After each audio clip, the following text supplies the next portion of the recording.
Had dinner with him last The night. grey man. Oh, were you? Basher. Oh, Basher. He's fantastic. What a fine man. A fine musician.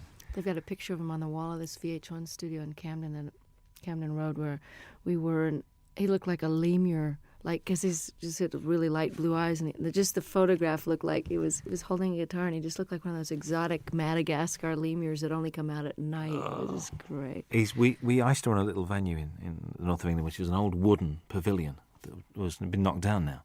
And we booked this band one night, and they pulled. So the agent said, well, I've got this other band called Brinsley Swartz. Do you want them to come? Yeah. So we said, OK. So they turned up, and it was just brilliant. They went down a storm, and it was a really, really good gig. It was just amazing. Very, very good. Are we rolling? He's OK. one of a kind, really. One of those people that you're just so glad he's around. Paul Carrick as well. Great guy. Well, Bonnie. We're still here with our same jobs. I knew you were going to say It's a miracle, isn't it? a live album. And about time too. Tell me about it. Yeah. Not from lack of wanting. Really? So why now? A couple of reasons. I've been being besieged by people over the years that say, your live shows really capture you, and if only you could get one out, you'd really come across. And I was all ready to do one because of, Little Feat years ago had that great Waiting for Columbus album, and it really broke through and captured them in a way that the studio ones, although those were great too. And I just have been waiting and waiting. But the situation with Warner Brothers, where I was for the first 9 albums up until 82, I was with Warner's, and I wanted to do the live record after my 8th record, and it just they didn't really feel, and neither did I, that the promotion for it went well, to put it mildly. I'm trying to be polite. And radio really stopped playing any kind of progressive format, so I was basically shunted off into the hinterlands of fringe music. And even though I was selling well in my concerts and my core audience bought my albums, it wasn't the right label situation to put out a live record, because they didn't care enough, frankly. So it took me a while of waiting to get on a new label, and then God knows, after the Grammys hit, things have been really great with EMI Capitol, and I wanted 3 studio records under my belt to draw from great songs that people would be familiar with. And I've been basically planning to have this lineup of guests for a long time now, and finally I've got the great band that can play the songs as well as the ones that play in the studio, because most of them are the ones that are on the records. Indeed. I can't believe that these friends just happened to be around. There must have been a lot of phone calls going out to get all these guests on this album. Well, you've got to plan, because people's schedules are way in advance. I mean, I know what I'm going to be doing 5 years from now almost. So everyone's booked, and everybody's got their own album schedules. And Jackson said, I'm going to be recording, but it's if you can film and record in California, I bet you I can fly up for the day. Hornsby had already made room in his schedule for me. And this was planned in March in order to secure the mobile truck. The concert venues go on sale, at least a couple of months before. And, of course, the film crew, we had 9 35-millimeter camera, film for 2 days. So, that's almost $1 million type of proposition just for the film alone to film the 2 nights. And so, yes, it had to be way planned and approved and paid for in advance. But I must admit, the sound of the album is one of the best live recordings I've ever heard. Oh, fantastic. And I'll tell our engineer that, because he worked his you-know-what off trying to make it. Because I'm not a big connoisseur of live albums. I mean, I listen to James Taylor's and Peter Gabriel's, and of course, Little Feats I play a lot, and I have some live Westwood One radio programs that I've listened to and gotten copies of live performances where I've missed someone's tour. But I really wasn't an audiophile enough to know that it turns out, I found out from doing interviews, that most live albums get listened to once and put on the shelf. So Ed said, he really wanted to go for, making this the best live-sounding record he's ever heard. And he studied a lot of them about how much echo in the room echo to leave in, and how much clapping between songs, and how much talking. Where there was a lot of deliberation that went in. And, of course, each song is from sometimes a totally different night in a totally different hall. So there's a lot of post-production work that went into this. And it works so well. A couple of things. Vince Gill has described you as the wildest lady he knows. All right, Vince. What do you think about that? I think he's the guy all of us would love to get wild with, actually. He's the nicest star. Well, actually, Brian and Bruce and Jackson, my special guests, are pretty nice too. In the unneurotic field, you know what I'm saying? That people that are just folks when you meet them. I don't know if that was your impression, but I know that when Vince and I, over the years, I mean, when he was in Pure Prairie League and I was still on Warner's, we ran into each other and we actually did a duet together when he was first a solo act. We did a song called "Let's Do Something Even If It's Wrong," and he and I were both kind of wild. I don't mean that in a biblical sense. I just mean, wild rockers. We didn't get into this line of work because we like to go to bed at 9 o'clock. Well, you don't start till late anyway, do you? It's not late. You know what? I get up early when I'm off the road. I like the daytime hours because if you're not up partying at night, there's really no reason to be up past midnight unless you just get into one of those great moments when you can write and you're reflective and everybody else is asleep. But I've started to really like the early morning dawn hours.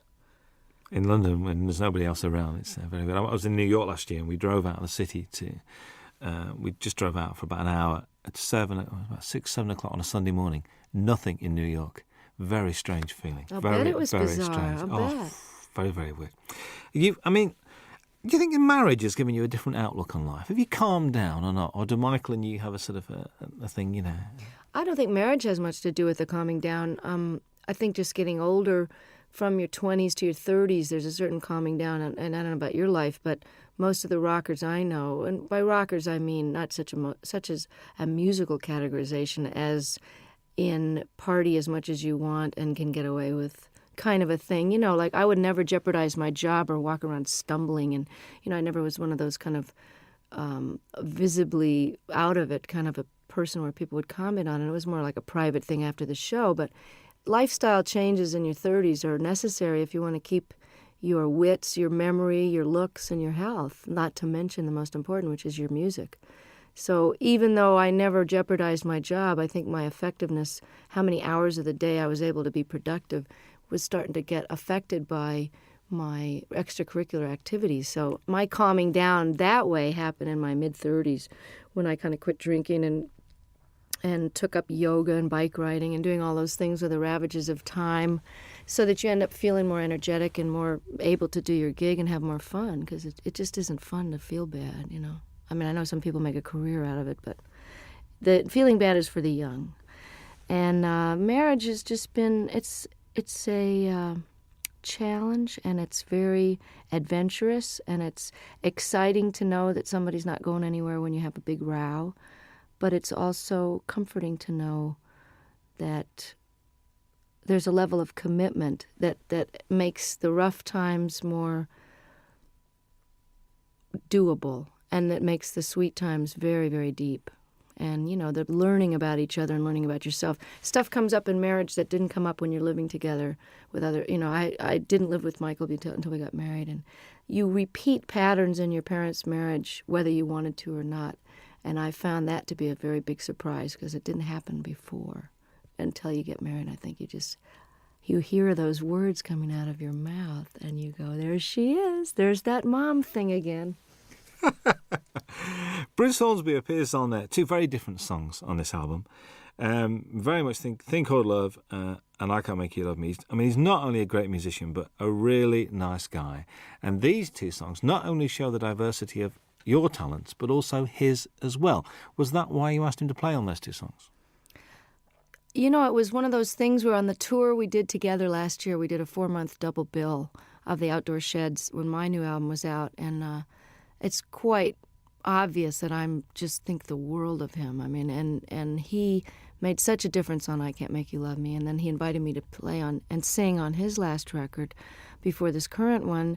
Then we did the tour together, and as an encore, he came out and played the accordion, and he's a great practical joker, so it was a way to keep him off the monitor man's back, where he would probably have given me nothing but hi-hat in the monitors and messed with my sound on stage. So I kept him out of trouble by having him on stage, and, he's my favorite singer and writer, I think.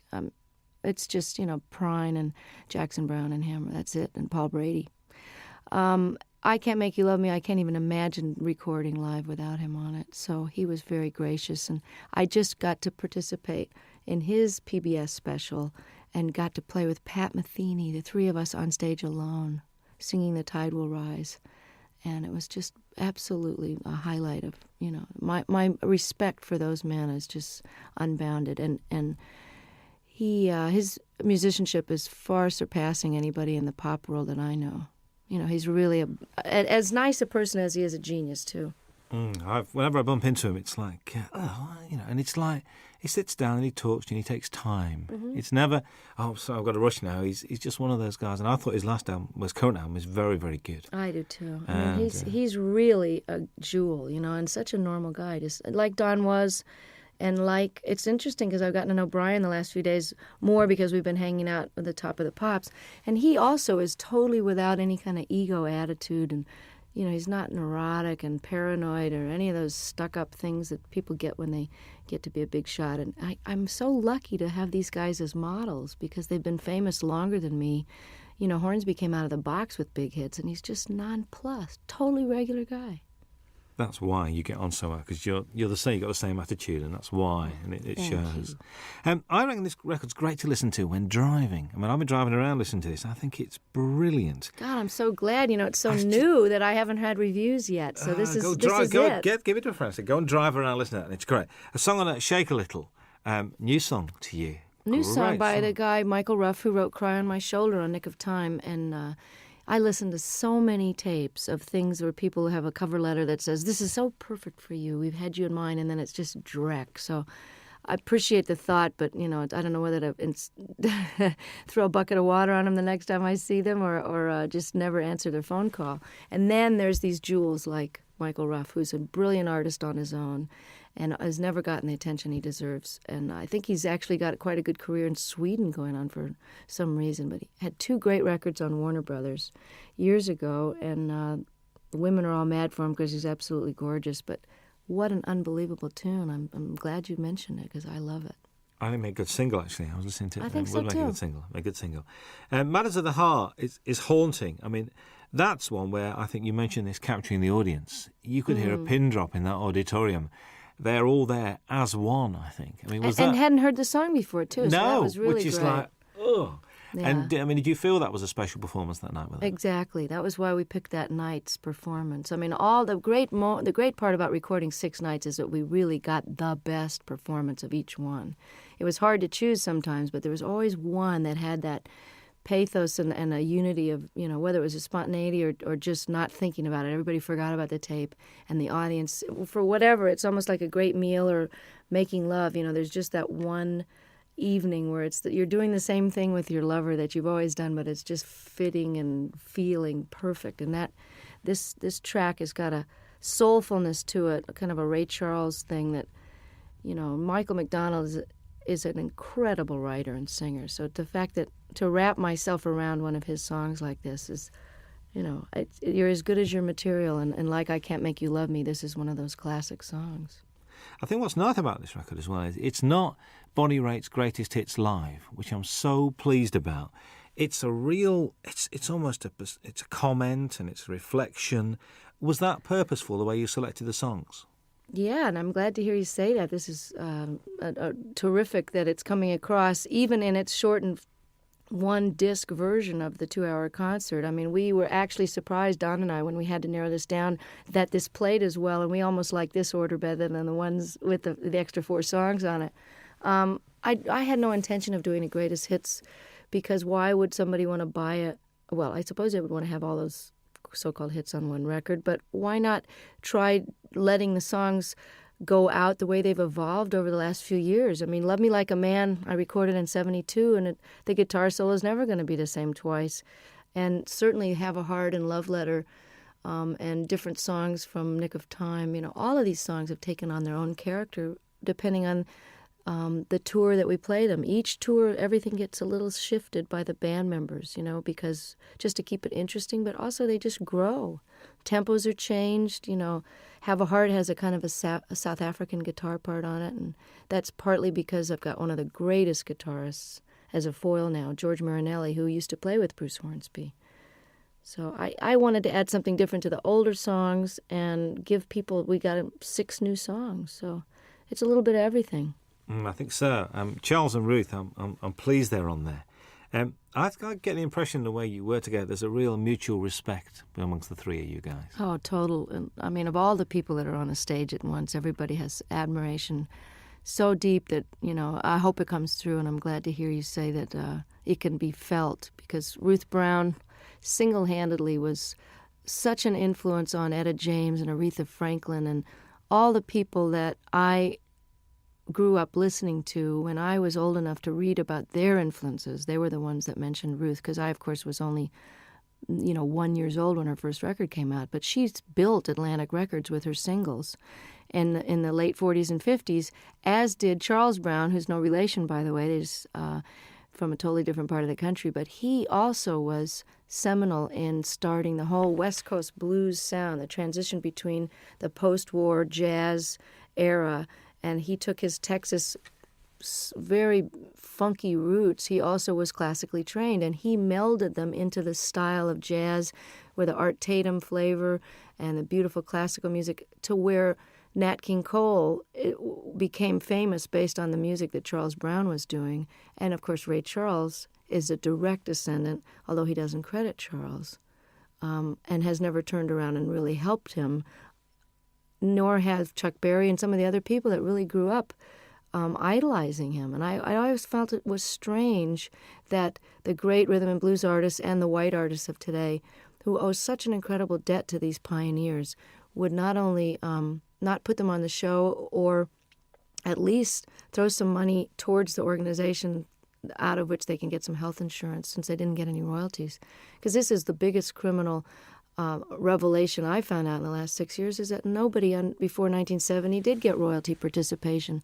And we've just now gotten to the fourth large company to only now, 6 years after the organization was founded, to agree to pay a 10% royalty starting today, for example, as opposed to 30 or 40 years of lost royalties and 10 years of CD sales with no money coming, no health insurance. Every other industry has health insurance and takes care of their own, except ours.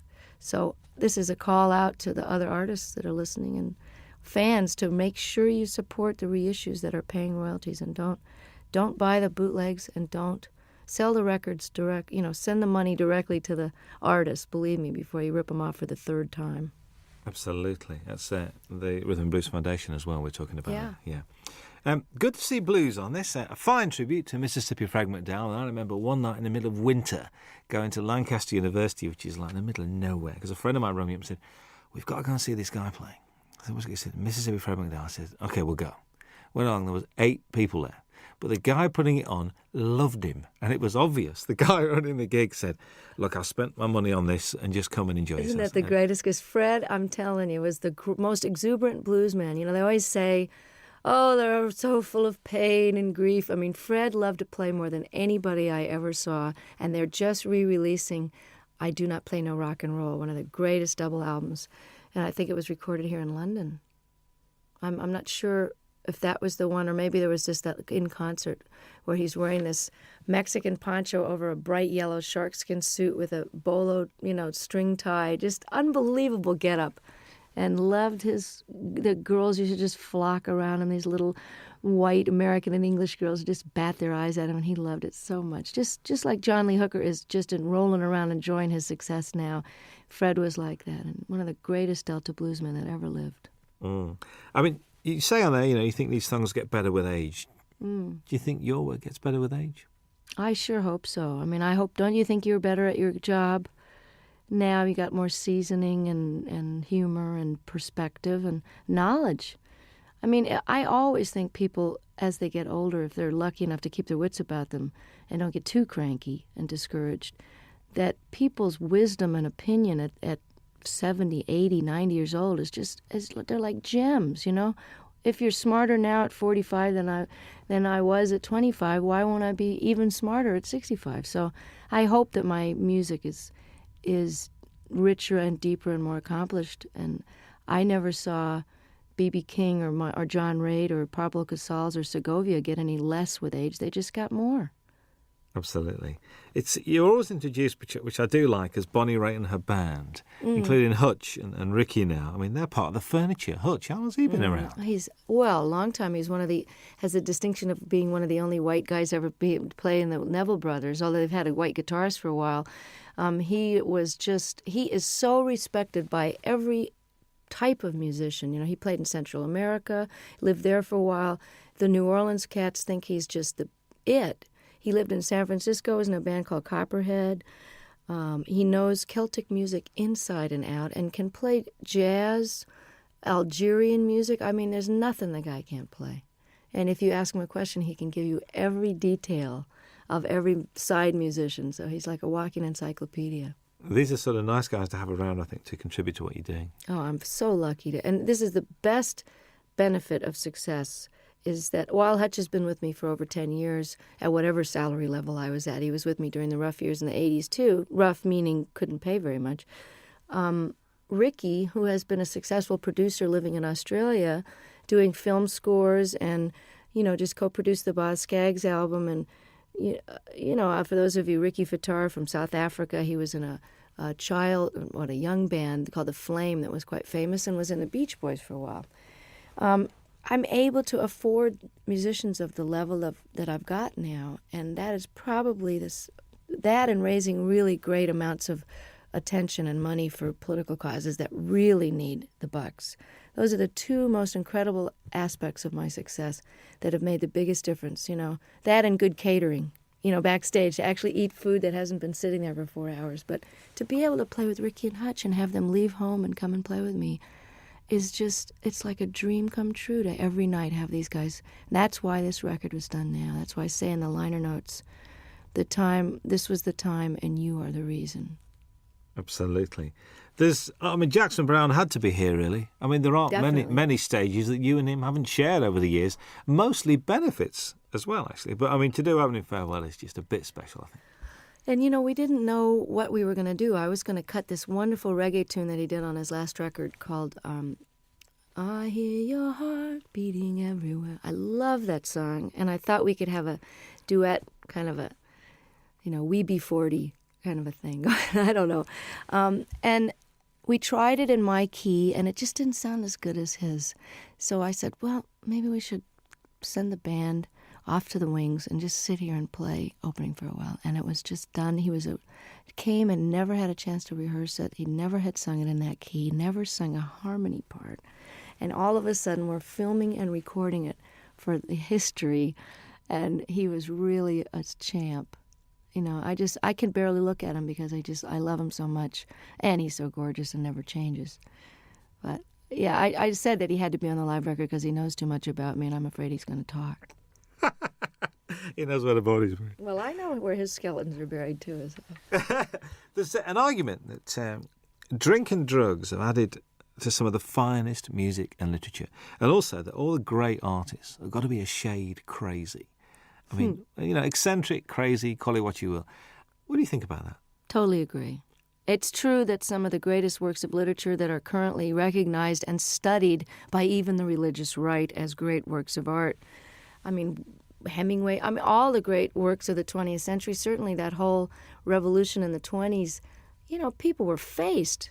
I don't know what the expression is over here, but pissed or whatever. There are a lot of that whining and writing about your mother and tortured. A lot of that stuff, when you know about addiction, you know where that mentality is coming from. Well, that's what makes great artists torture. And artists torture themselves. And the myth is that you can't be, quote, funky or as deep or as soulful or as funny if you're not sort of loaded or hungover, is blown by the fact that John Hyatt and Stevie Ray Vaughan and some of the greatest artists of our time are still kicking, sober. So, and I'm here to tell you from that song that's on this record, and I don't know if it made this cut. Did Feeling of Falling get? I think that's the one we did leave on. I'm not. Yeah. Because I want to let people know that just because you're straight doesn't mean you're not totally miserable and twisted sometimes. And it's out of that angst and misery and longing, which is just part of being alive, which you feel more acutely when you're not anesthetized, that some of the most powerful stuff has come out of my guitar because it's excruciating to be awake. So it's just a different kind of art. If anybody thinks I'm not miserable, look again, and sometimes it's a lot easier to just toss a few back and forget about it, It's trying to be awake all the time that'll get you some good blues tunes. Most definitely. The old tortured theory goes out the window there. And there's this song with Bryan Adams. I mean, what's the story behind this? Did you call him or did he call you? Or if someone was to say to me, okay, you got a new album coming up, and, you've been on the road with Longing in Their Hearts, and you have this ballad here, and you found this Michael Ruff song, but you know what I'm really missing as a rocker? I just wish somebody that I really love would call me up. And, it was like the universe answered my prayer, and I get this phone call from Brian, who I haven't heard from for a few years, and he says, I wrote you this song with this woman, Gretchen Peterson. I hope you like it. It's on the way. I listened to it. It's like tailor-made, great lyrics, a tried and true topic, but done set in a very clever way. You need a rock, not a Rolling Stone. Simple, straight-ahead rocker. And then on top of it, his album was postponed, so as we got closer to the live recording, I went, oh, it would be really great, as if he could sing this with me. And he did. He said, I'm coming. I just can't believe it. It's like for all the blues people that I helped and all the obscure songwriters I've done songs and talked about over the years, to have somebody like him who is really huge over here in Europe where I can't get arrested really. And, for him, he'll be doing for me what I'm doing for Ruth and Charles. So without any compromise and just pure admiration and love, and just love the guy's work so much, and I love him. And here I am getting to have this handed to me, like Eric and Elton saying, hey, you want to be more known in Europe? We love you. Come on to the Wembley show. That's the payback, is that it all goes around in a big circle, and then I get more well-known, and I can bring Charles Brown over to Europe. So that's the way it works, Oh, that'd be very pleasant, actually. Very nice indeed. There's 3 songs that run together. There's Longing in Their Hearts, Love Sneaking Up on You, and Talking Heads, a storming version of that. All right. Were they the same night? Because they just run together. I think they are the same night, actually. But they were pretty slamming all. Sometimes we do Come to Me in the Middle, which we didn't have room for on the record. But again, you can get it on import probably. I always thought of doing Burning Down the House since I first got the idea. I've always wanted to cut the song, but I had no idea whether we would do it on this record or whatever. I didn't know if it would make the record. It was just one of those sound check into the last encore of the night. And, by the time you're at the encore point, your fans are so nuts. You can basically play Rachmaninoff's symphonies and get away with it with a reggae beat. But I love Talking Heads. I love this song. Always heard it with slide guitar. And it's very similar in the clavinet part to Love Sneaking Up on You. So I had them as a segue, like half of Burning Down the House into Love Sneaking Up on You. And about 3 gigs into the tour, all the reviews were mentioning, and the audience was jumping up and standing, they were mentioning Burning Down the House. So Don suggested, he said, hey, why don't you just finish the song and flip the order and stick it on there and we'll put it on the record. And I said, no, nobody's going to go for that. And hey, I like it. Listen, it works really, really well. Kim Wilson guests on the album as well. When the Fabulous Thunderbirds are one of the best kept secrets in Europe, like yourself. Well, that's why I plan to change it. I mean, I'm really glad that by doing a record with Delbert on Luck of the Draw, that 5 million people have that album and now know who Delbert McClinton are, as if anybody's been asleep in a closet and doesn't know. The other great white singer of rhythm and blues is Kim Wilson, and one of the greatest living harmonica players. And Kim and I have been talking about doing this song and performing it together for years, since they first wrote it on a record tastefully entitled Butt Rockin', which I'd love to hear him explain that to his folks. Oh, son, what's the name of your new album? Well, Mom, we decided to call it, So if I can get Kim more exposure in parts in the, for the moment that I'm in the sun here, and just let people know how brilliant this guy is, I'll be able to die happy, because he is just incredible. You know what? Listening to this record, I do have a problem, because I'm not now going to be able to say to people, you mean you don't know who Bonnie Raitt is? This is causing me a bit of disturbance here, because it looks like the single's going to work, and if the album works, you've knackered a lot of the things that you know, Bonnie Raitt is, and they go, who's that lady who sang that song. You See, know. I'm enjoying coming over here and still being a cult artist. And that, now I'm getting all letters from the people in the States going, you were mine for 20 years. And now I really resent the fact that everybody knows who you are and they're playing you in the supermarkets. But I wrote the guy back. I said, hey, 20 years in small theaters. Can't you cut me some slack? I get to have Ricky Fataar in the band and Hutch. Let me have a moment in the sun here. And while these rhythm and blues artists are still around, and while Kim deserves to be heard, let me show the rest of America about these guys. And I feel the same way about Europe. But if I'm a cult artist over here for a while longer, it would just be very nostalgic for me. I think so. It was a joy last time to walk into the Palace Theatre in Manchester and see it sold out. Wasn't that exciting? Joy. I'm inching my way to notoriety over here. And, I'm really thrilled that this record, that you think it's great, because I'm so proud of it. I mean, it took me a long time to get these songs together, and I took a lot of care in the mixing of it and the choosing of them. And I think if you're coming into me new, that you'll be able to get a good glimpse of what it was like before and some of the blues stuff. And, I don't think anybody should be determined by their latest single. So, I'm not a singles artist. So if you've never heard of me and you hear the Bryan Adams track and you like it, check out the rest of it, because there's a lot of good people on there that deserve to be heard while they're still able to play. I think so. I think how anyone cannot be moved by Jackson Browne's version of Stay, I will never know. And I just sang on his new record. It's just fantastic. There's a bit of to and froing, because you're on John Hyatt's record as well. Yeah, I know. Well, that's how it works. We all love each other, and, I'm so thrilled that they want me to come and play and sing on their record.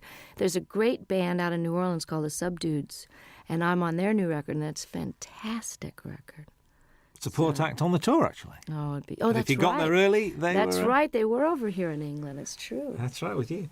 How's the songwriting going? I mean, we've been progressing. We've had like 3, 4. We're getting there. I'm inching up there in the quantity. But one of the reasons I'm taking a hiatus is because I haven't stopped working either on the Rhythm and Blues Foundation or the different benefits that I've done and organized.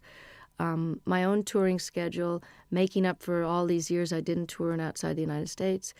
I haven't had any time to write, so it's time to go live a little bit so I've got something to write about. Because honestly, writing about the catering in my room in the hotel is not going to make it for a topic.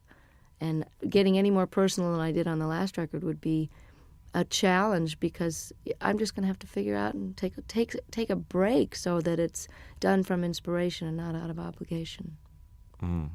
So does this mean that, I know because you're not a winter person, so come sort of spring, are you going to be treading these shores?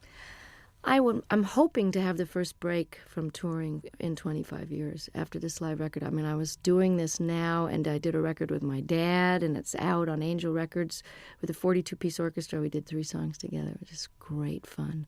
And I feel like I've done my bit with Charles and Ruth and Kim and done my major opus here.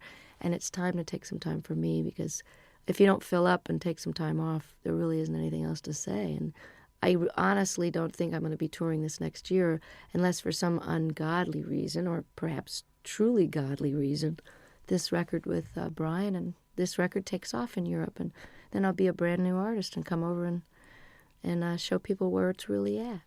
A brand new artist again? Yeah. Again. Well, I'm an overnight success, Robin, you know that. There's a description that I read, I'd like your comments on, really. After years of singing about broken hearts, faithless lovers and no good men, Bonnie Raitt entered the 90s at the peak of her already lengthy and impressive career. Has the 90s been good to you, do you think? Oh, yeah, definitely. I don't think you could argue with the kind of Cinderella story that happened to me when I well, just a lot of changes were made personally before the Grammys happened. But I think your 40s, while, like as I was mentioning before, it's a little harder to be older and awake, it's also easier and more fun to be wiser. Does that make sense? It's easier because I know how to do things better, and I know how to handle stuff. I can handle my success. I can handle disappointments. I don't mind getting angry. I know that it's not going to last for 5 days. I'm just getting angry. So the process of growing up is happening now as it is for a lot of rockers, because it's just sort of a postponed adolescence sometimes until your 30s and 40s, and then that's when people settle down. So I've had a really great last 5 years. And I'm looking forward to another 25 and another couple of live records in the middle of those. Absolutely. Bonnie Raitt, thank you very much indeed. Nice to be back. Hi, this is Bonnie Raitt. Very happy to be with Robin Ross on your radio. I want to go to Scotland. If we send him a tape, right, he'll do a 2-hour special. Wow. He's like a big supporter, isn't he? These guys are just, Thank you, Dave. Thank you for the homeland, for the young girl who's found her way back to your shores any minute now. I'm threatening to show up for Hogmanay again. Again? Oh, well, tell people God. This time, will you? See, I'm the only one that remembered what happened those 3 days. The entire country was out of their minds. But the studio was. I'm coming back with a video camera because nobody in America believed it. You know, well, they had some sort of sponsorship. They had little bottles of booze on the table, and there was like 65-year-old people just totally clapping and yahooing it up, which is a little glimpse of what like a Crosby, Stills and Nash audience is going to be like in 20 years. You know, will be a bunch of old geezers singing, you know, just a song before you go. But they'll still be all applauding. And Sheena will be singing Morning Train, and me and Brady will be out there on walkers singing Thing Called Love. Yeah, I found another Brady Buncher. Curtis Stigers is a Brady Buncher. Yes, he is. Curtis Stigers is a Brady Buncher. I found somebody else as well. You know, guess who cut Paradise is Here? Cher. Heard it from Brady's lips today. I'm not kidding. That'd be great. Let's find it right now. Really? So that must be this new album because she's done the Mark Cohn Walking in Memphis. That's the single. So it'll be on the same album. Well, it's good. I'm glad that she's going to get them some wider attention, you know? Brady's record was great, wasn't it? Mr. Cummings won't know what's hitting. He won't know what to do. I know. He's great. I'll ring him up. I really wanted to do that song too, but Tina had already done it. I think that Cher track's coming out for Christmas as a Christmas single. Paradise is Here? Well, that's good. I'm glad. I mean, I don't know who produced her, but I hope it's great. My engineer's producing Anne Murray's new record, which should be great. All right. Yeah, she's terrific. When I call you up. Remember when she did that? She wouldn't do an acoustic, would she? She should have done. She wouldn't do an acoustic for us. She's doing one now. Hello. I'll come in here and do one. Yeah, we had John Hyatt. John Hyatt did 2 songs. Did he? Yeah, John did 2 songs. Finn did 2 songs, did they not? Which is Neil and Tim Finn. They just told me to come and talk. They did Weather With You, and they did Nobody asked me. We'll ask you. Anywhere, anytime. You know, Hey, you could play the national anthem and we'd listen to. You know that. So, I'd play your national anthem. It'd be interesting. Yeah. It'd be good. Be good. So you're going to Scotland on this break? You're going to try? I want to. I was threatening to go to Ireland or Scotland over the weekend, but I'd like to come back when the days are longer, because it's too hard to come over here and have it get dark at 4. Yeah. Not if unless you. Especially over that. You know what I mean? If your nighttime hours can be Coast. more productive, but I want to be able to see stuff. You know. Yeah. You were going to go around Ireland. Last time I spoke to you, you were going to visit Ireland. I did it once a long time ago, and I want to do it again. I may do it over the weekend. Just get down the country and see part of it. I did get a whole week in you? there. I did get a week in Scotland, a week in Ireland back in 91, right after the Grammys. Randy Newman's on Jules Holland on Tuesday night.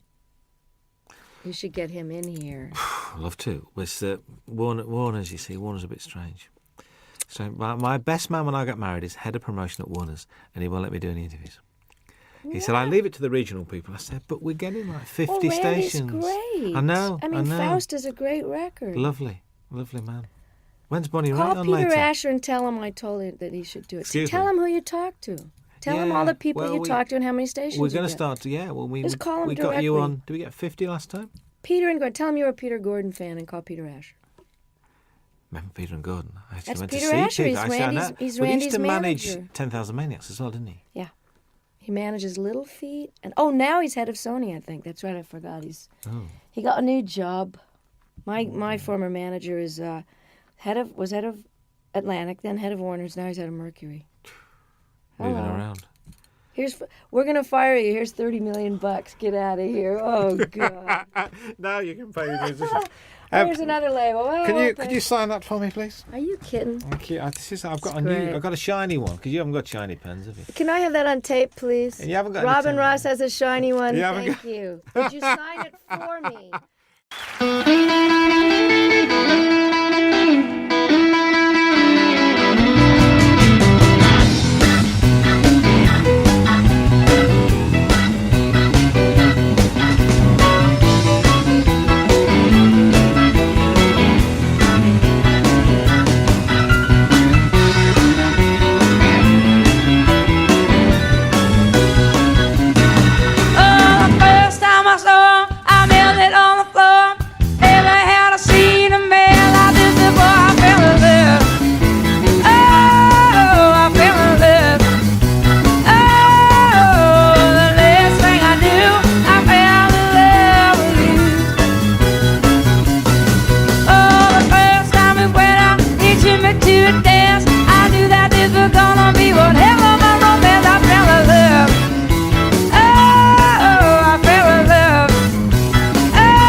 Midnight talking to the ceiling, with your name upon my lips.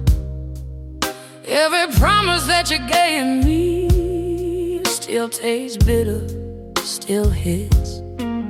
I try whiskey, try silence, try running far away, but every road keeps you leading back to you, back to yesterday. 'Cause it still burns inside, like a flame I can't outrun. Your love is my addiction, you were never done. I scream your name in shadows, I bleed it through my pride. Yeah, you left me broken, but it still burns inside.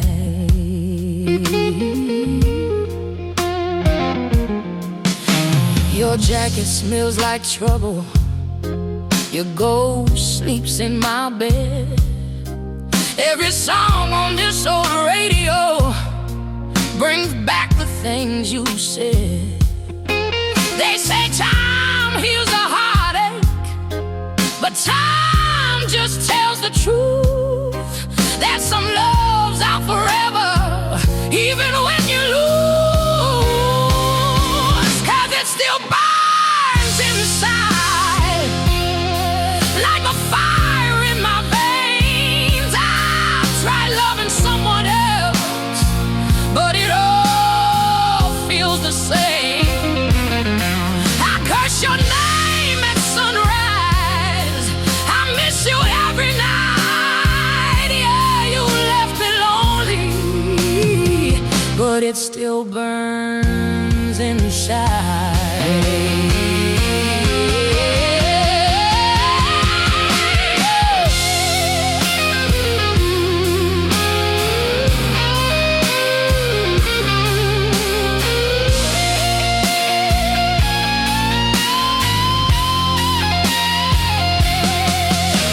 If loving you is weakness, then I'll stay weak and wild. I'd rather feel this heartbreak than forget your smile. Yeah, it still burns inside. Hear my soul when I cry. I gave you all my heart, babe. Now I'm just trying to survive. If loving you is sinful, then I'll pay the price. You walked away from heaven, but it still burns inside. Still burns, still burns.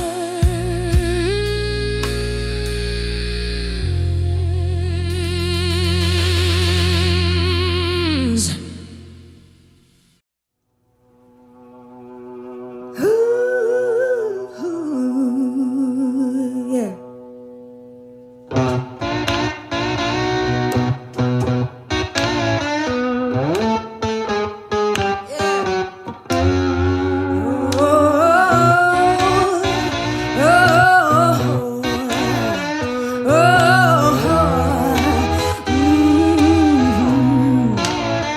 You better come on in my kitchen, yeah, 'cause it's going to be raining outdoors.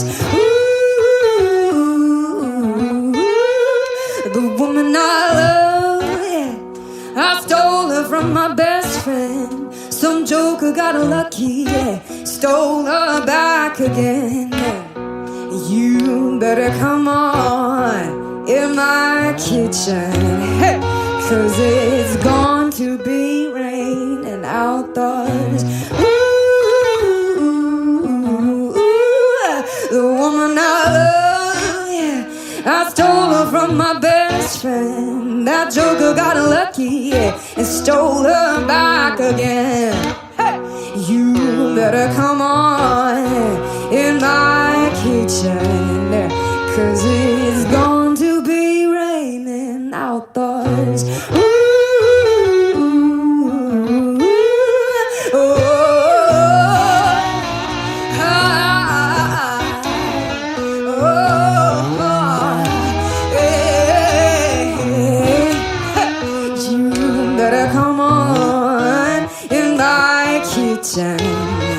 'cause it's going to be raining outdoors.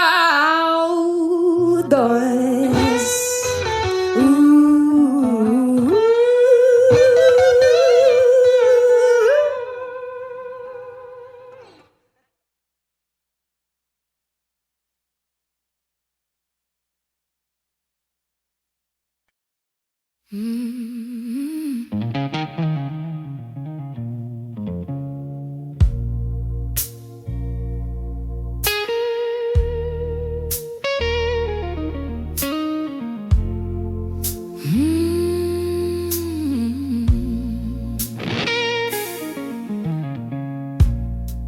Midnight talking to the ceiling with your name upon my lips. Every promise that you gave me still tastes bitter, still hits. I tried whiskey, tried silence, tried running far away, but every road keeps leading back to you, back faced us today. 'Cause it still burns inside like a flame I cannot run. Your love is my addiction. You were never done. I scream your name in shadows. I bleed it through my pride. Yeah, you left me broken, but it still burns inside.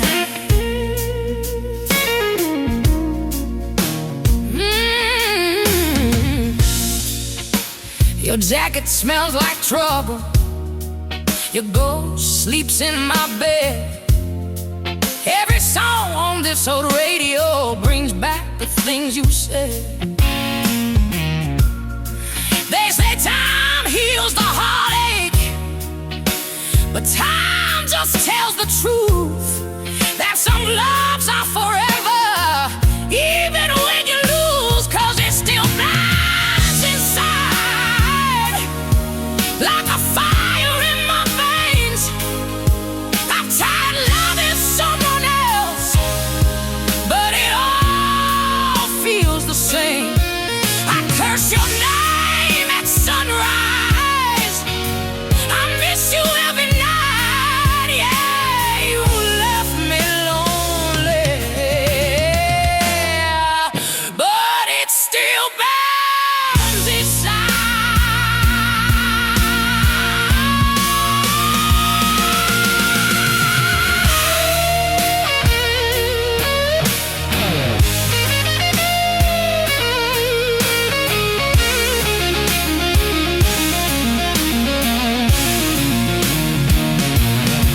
Yeah, if loving you is a weakness, then I'll stay weak and wild. I'd rather feel this heartbreak than forget your smile.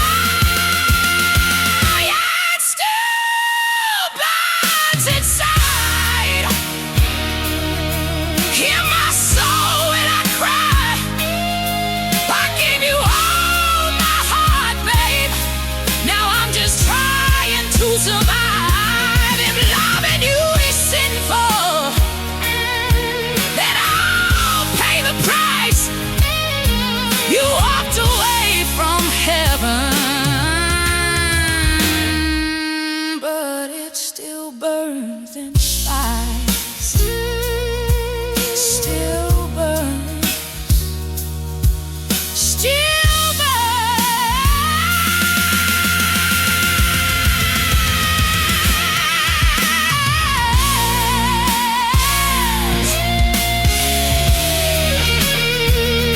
Still burns.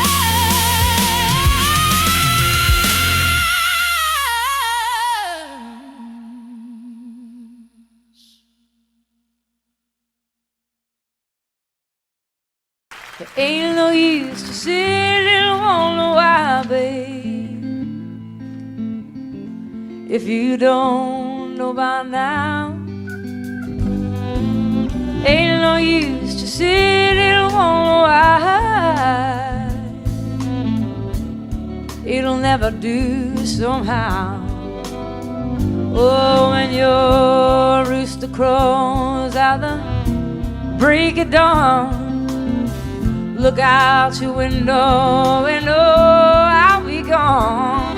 Oh, and you're the reason I'm traveling on.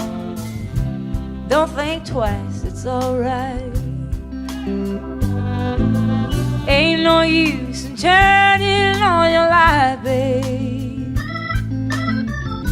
The light I never known. Oh, now it ain't no use in turning on your light. I'm on the dark side of the road. Oh, now I'm thinking and wondering, walking down the road. Oh, I once loved a man, a child, I am told. Oh, I gave him my heart, but it wanted my soul. Now don't think twice, it's alright. Ain't no use in calling out my name, boy, like you never done before. Oh, now it ain't no use in calling out my name now. I can't hear anymore. Oh, I wish there was something you might do or say. Oh, to try and make me change my mind and stay. Oh, but we never did too much talking anyway. Now don't think twice, it's alright.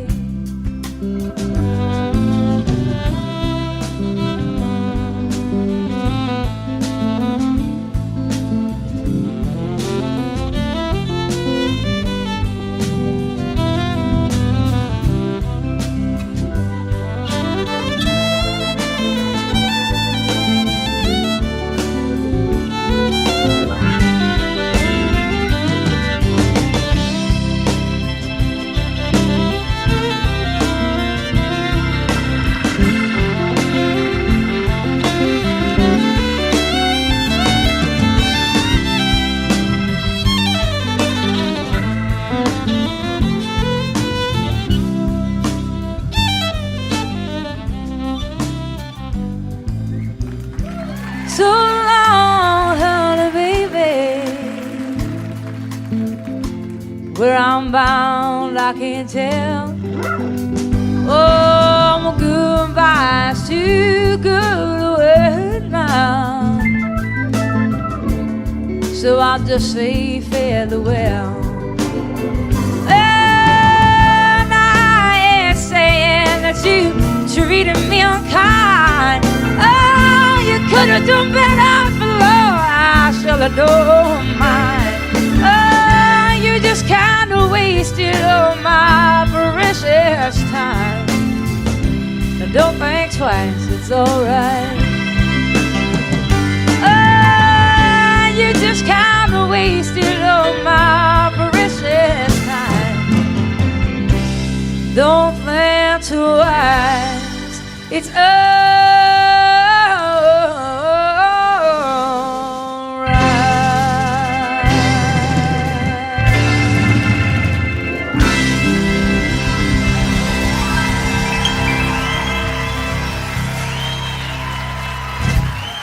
Thank you.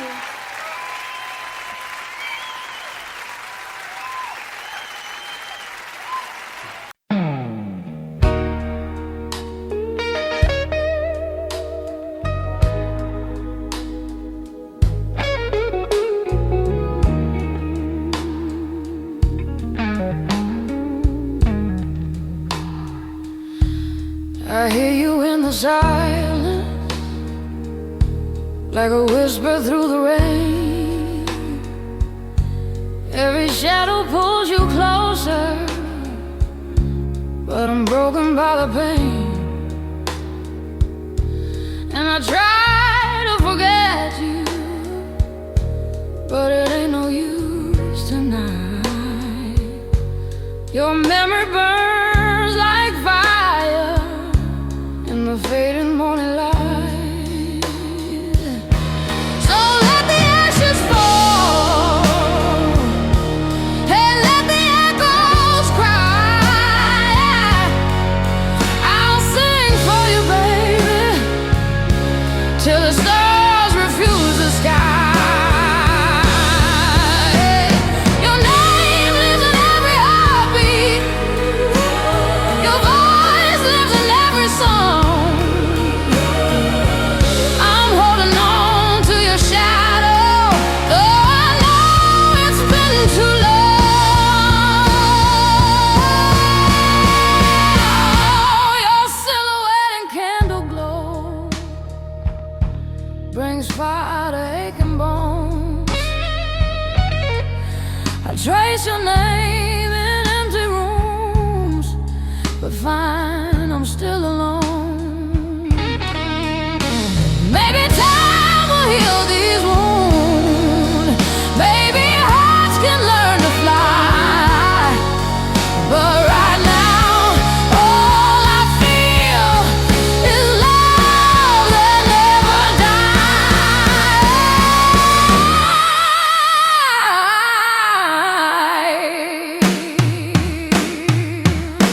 So let the ashes fall and let the echoes cry.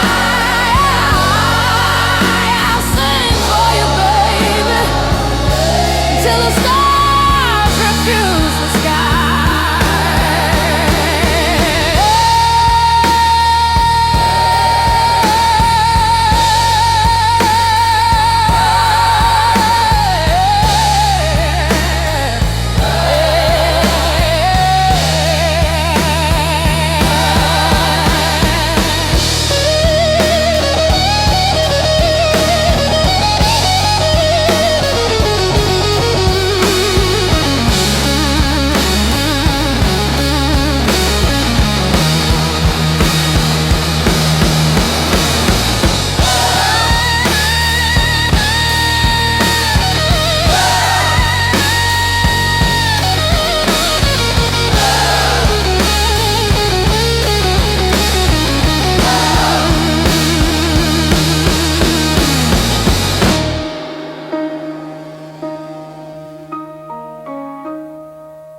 Cuando llega la noche,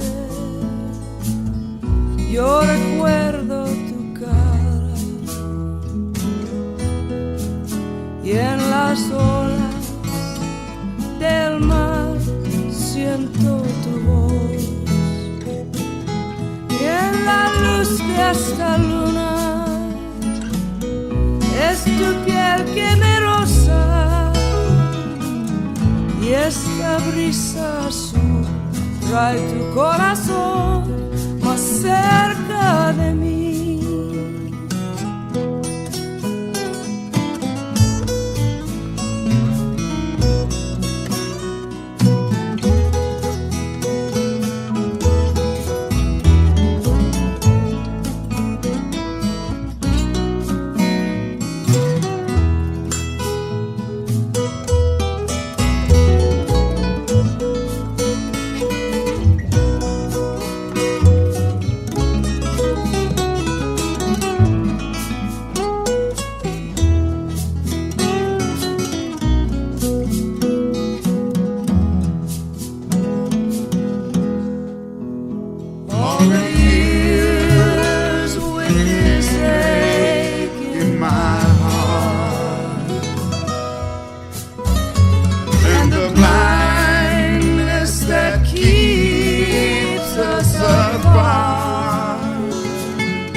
recuerdo su cara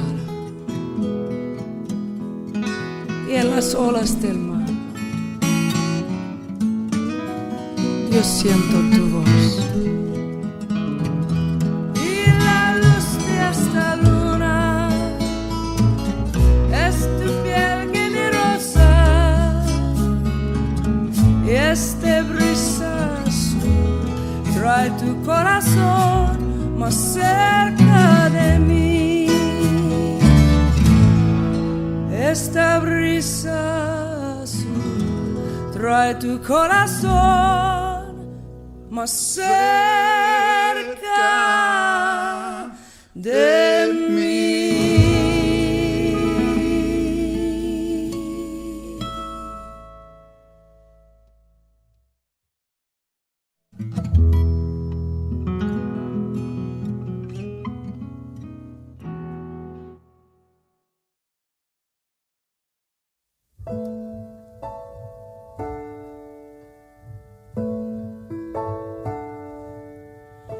Ain't I got you on the back foot? And you know I got you really good. And there's something deep inside of me I got to be. And if you find it hard to follow me, if I lose you in my jet stream, then you only got to raise your eyes and see me fly. Don't tell me that I won't, I can't. Don't tell me that I'm not, I am. Don't tell me that my master plan ain't coming through. Do you tell me that I won't, 'cause I will.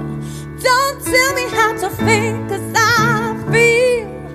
And yes, I know what's real and what I can do. Something that you won't see every day. A little girl who found her way through a world that's designed to break on love of your dreams. And if there's one thing I would say to you, is that there's nothing that you can't do. And yes, it's all about your attitude. Don't let them get to you. Do you tell me that I won't, I can't. Don't tell me that I'm not, I am. Don't tell me that my master plan ain't coming through. Now do you tell me that I won't, I will. Don't tell me how to think, 'cause I feel. And yes, I know what's real and what I can do. Ooh, yeah. Ooh, oh, do you tell me nothing? No.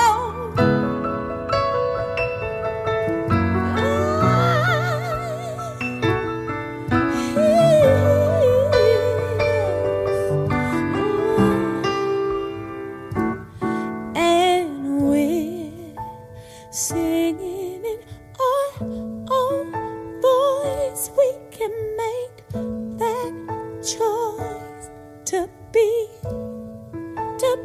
free.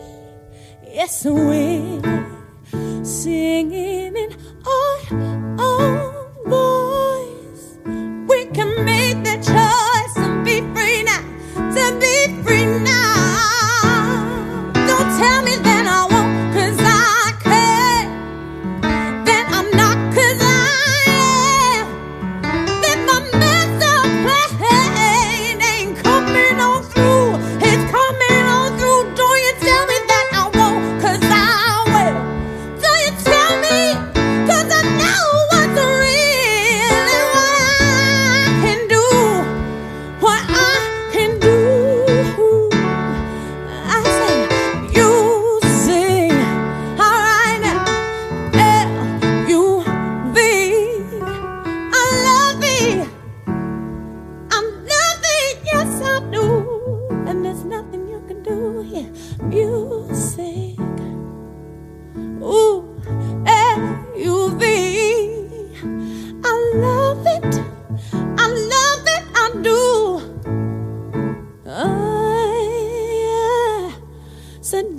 you tell me nothing. Ooh, okay.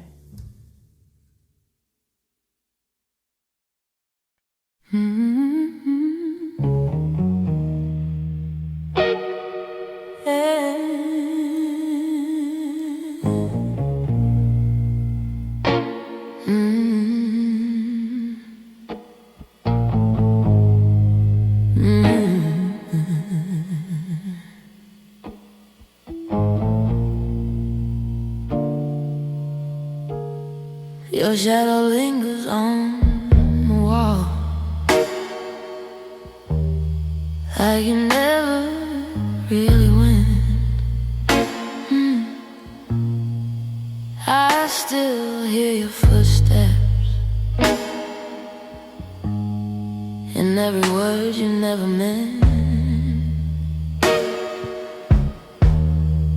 You said you needed freedom,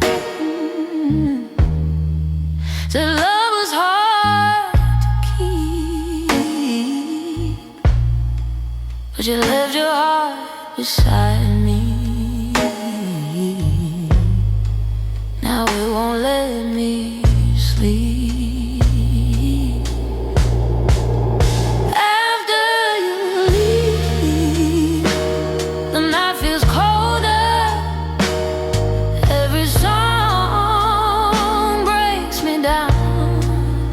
After you leave, I try to be stronger, but I just end up on the ground. You take the best part of me.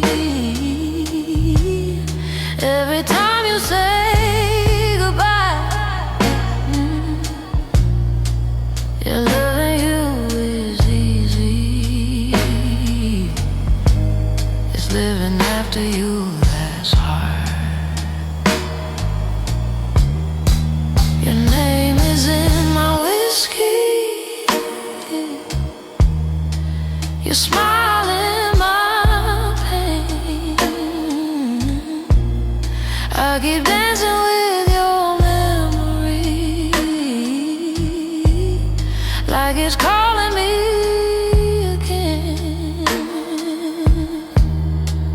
I pretend I'm done crying, I pretend I'm okay, but every road I take still knows your name. After you leave, the lights feel empty, like a stage with no sound. After you leave, I hold myself steady while my world burns down. You kiss me like a promise,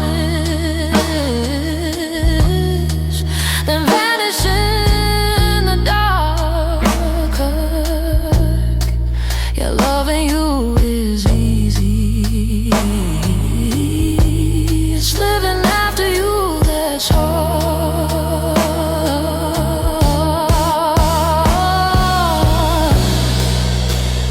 Maybe one day I'll stop waiting. Maybe one night I'll feel free. But right now all I know is you're still living in me. After you leave, I break in silence when no one watching me fall. After you leave, I keep the fire, even though you took it all. I gave you more than I should. You took it without a scar. Your loving you was heaven, but living after you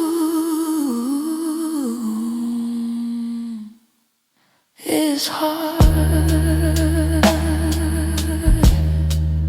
After you leave, I'm still here.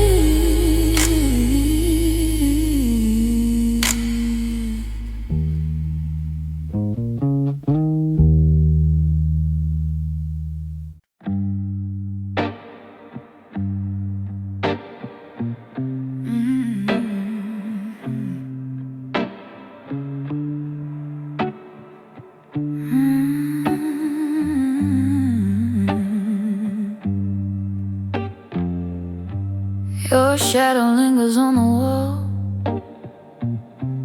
like you never really went. I still hear your footsteps in every word you never meant.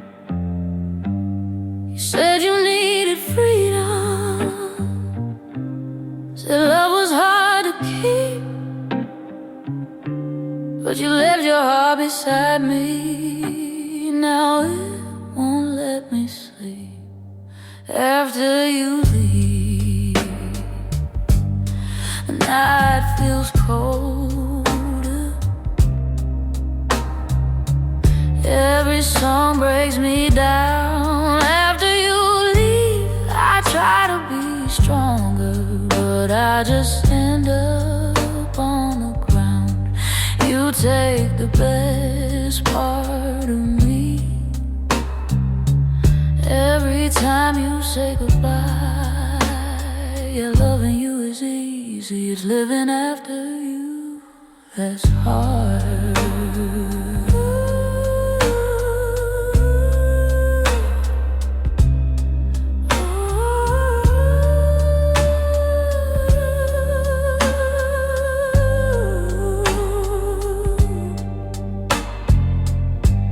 Your name is in my whiskey,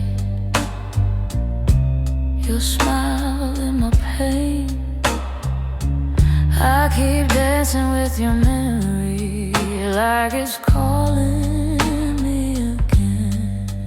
I pretend I'm done crying, I pretend I'm okay, but every road I take still knows your name. After you leave, the lights feel empty, like a stage with no sound. After you leave, I hold myself steady while my world burns down. You kiss me like a promise, then vanish in the dark. Yeah, loving you is easy. It's living after you that's hard. Maybe one day I'll stop waiting. Maybe one night I'll feel free. But right now all I know is you're still living in me. After you leave, I break in silence with no one watching me fall. After you leave, I keep the fire, even though you took it all. I gave you more than I should. You took it without a scar. Yeah, loving you is heaven, but living after you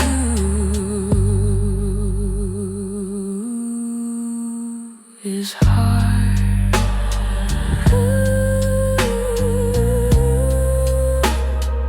After you leave.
silence, like a whisper through the rain.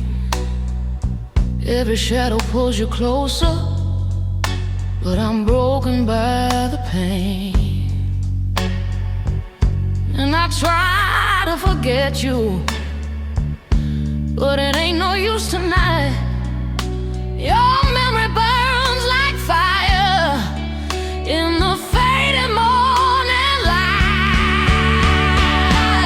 So let the ashes fall, and let the echoes cry. I'll sing for you, baby, till the stars refuse the sky. Your name lives in every heartbeat, your voice lives in every song. I'm holding on to your shadow, though I know it's been too long.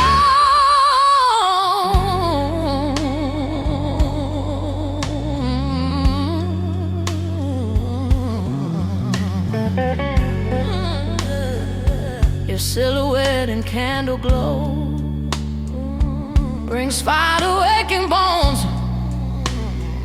I trace your name in empty rooms, but find I'm still alone. And maybe time will heal these wounds. Maybe hearts can learn to fly. But right now, all I feel is love that never dies. So let the ashes fall, and let the echoes cry. I'll sing for you, baby, till the stars refuse the sky.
Midnight talking to the ceiling, with your name upon my lips. Every promise that you gave me still tastes bitter, still hits. I try whiskey, try silence, try running far away, but every road keeps you leading back to you, back to yesterday. 'Cause it still burns inside, like a flame I can't outrun. Your love is my addiction, you were never done. I scream your name in shadows, I bleed it through my pride. Yeah, you left me broken, but it still burns inside.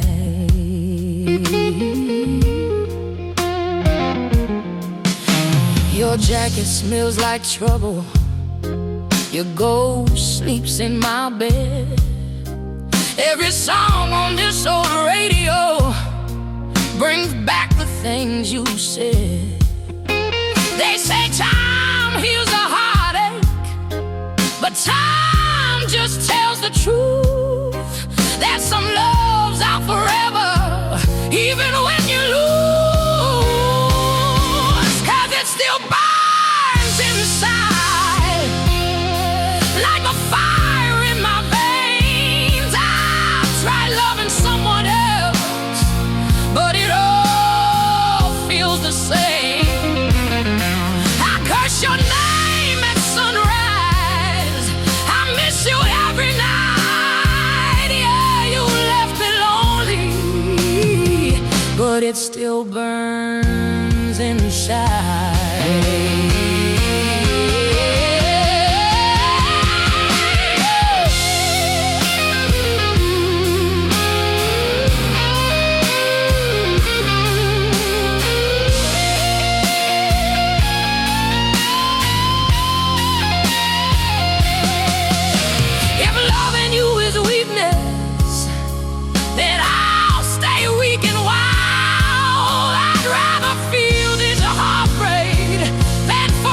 Your smile, yeah, it still burns inside. Hear my soul when I cry. I gave you all my heart, babe. Now I'm just trying to survive. If loving you is sinful, then I'll pay the price. You walked away from heaven, still burns inside, still burns.